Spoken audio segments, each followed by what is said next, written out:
Bagaimana pandangannya soal surat yang dikirim relawan Jokowi kepada Kapolri yang meminta ketegasan dalam kasus ijazah Jokowi ini? Oke, Mbak, baik. Tanggapan saya ya, surat mereka itu anggap saja sebagai apa namanya opini mereka. Mereka tidak tahu ya apa yang terjadi ketika kami di BAP dalam penyidikan. Mereka tidak paham itu ya bahwa kami menyajikan presentasi ilmiah kami yang tertulis dalam buku tersebut. Mereka tidak paham itu. Saya yakin ya para penyidik di Polda Metro Jaya lebih mempercayai apa ya yang kami jelaskan dalam penyidikan tersebut daripada desakan-desakan atau surat-surat semacam itu. Saya yakin ya, karena saya yakin ini juga menjadi perhatian dari Presiden Prabowo Subianto, jangan sampai ya warga negara yang meneliti ijazah pemimpinnya justru dipenjara akibat desakan-desakan relawan-relawan Jokowi yang tidak pernah punya legal standing. Ini adalah personal Joko Widodo, ijazah Joko Widodo yang kami teliti, yang dipakai dalam pencapresan.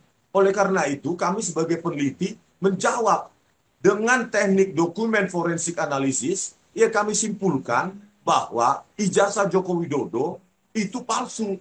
Dalam bahasa ilmiahnya adalah fake. Kalau otentik, kalau asli otentik. Hanya dua outputnya, fake atau otentik. Dan kami jawab fake. Itu simpulan ilmiah, bukan DFK. Begitu, Mbak. Kan relawan Jokowi menyebut langkah tersebut bukan bentuk intervensi hukum. Nah, menurut Bang Rismon bagaimana? Iya, Mbak. Bagi saya, karena saya bukan ahli hukum, ya, bentuk intervensi atau tidak, ya, saya mempercayakan itu kepada sistem penegakan hukum di kepolisian. Ya, kalau kepolisian berkeputusan untuk menersangkakan kami, itu hak mereka, ya, hak dan kewajiban hukum dari kepolisian. Tetapi kami, ya, sebagai peneliti yang telah membuktikan tulisan kami dan kami eh, apa namanya sebarluaskan kepada masyarakat, kami juga punya hak untuk membela diri.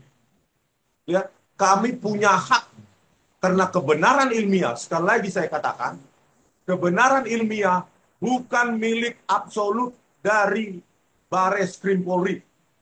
Karena saya sudah membuktikan dan buku saya akan saya serahkan kepada Pak Prabowo Subianto.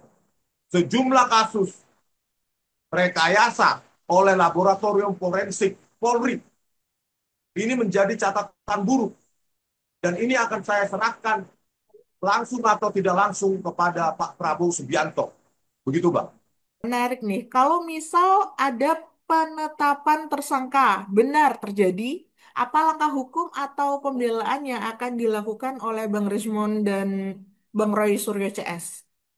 Jika kepolisian memutuskan untuk menetapkan kami sebagai tersangka, kami anggap itu sebagai sebuah resiko perjuangan.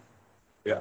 Resiko perjuangan yang harus dilalui ketika kami mengkaji sesuatu dan menyimpulkan dan itu melukai perasaan Joko Widodo maupun relawannya. Terkait dengan apa yang kami lakukan, tentu kami akan berdiskusi dengan tim hukum kami. Tetapi sampai detik ini, ya kami lebih mempercayai kajian ilmiah kami daripada pernyataan-pernyataan atau narasi-narasi yang jauh dari inti permasalahan.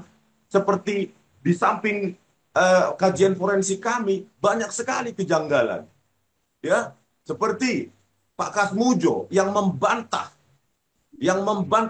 peranannya dalam membimbing skripsi maupun membimbing akademik Pak Joko Widodo. Dan jawaban yang sama dari Pak Kasmujo didapatkan pula oleh jurnalis Kompas TV, Bung Dipu Nurbahagia. Ini kan sangat janggal. Yang kedua, lembar pengesahan penguji yang tidak ada. Ini kan sangat janggal. Yang ketiga, pengakuan dari hanya satu orang saksi di Desa Ketoyan bahwa Joko Widodo melaksanakan KKN tahun 85. Yang keempat, perbedaan tahun KKN yang dinyatakan oleh Dirtipidum tahun 1983, sementara dikoreksi sendiri oleh Pak Jokowi 1985 awal, dan lainnya, didukung oleh kajian forensik kami, maka kami sangat yakin ya menyatakan dan terakhir ya bahwa seseorang yang lulus tahun 1985 di UGM dengan sarjana lengkap wajib memiliki ijazah sarjana muda. Nah, dari keterangan-keterangan, dari bukti-bukti yang kami dapatkan, ditambah dengan awal kajian kami secara ilmiah yang sudah saya tulis secara bertahap sejak Maret 2025 ini, maka kami sangat yakin yang kami inginkan bukan memenjarakan Pak Jokowi, tetapi meluruskan sejarah bangsa. Makanya yang kami inginkan Pak Jokowi untuk jujur, apakah studi beliau di DO dari UGM, ya di drop out, atau hanya sampai sarjana muda. Itulah yang paling mungkin riwayat pendidikan Pak Jokowi di UGM.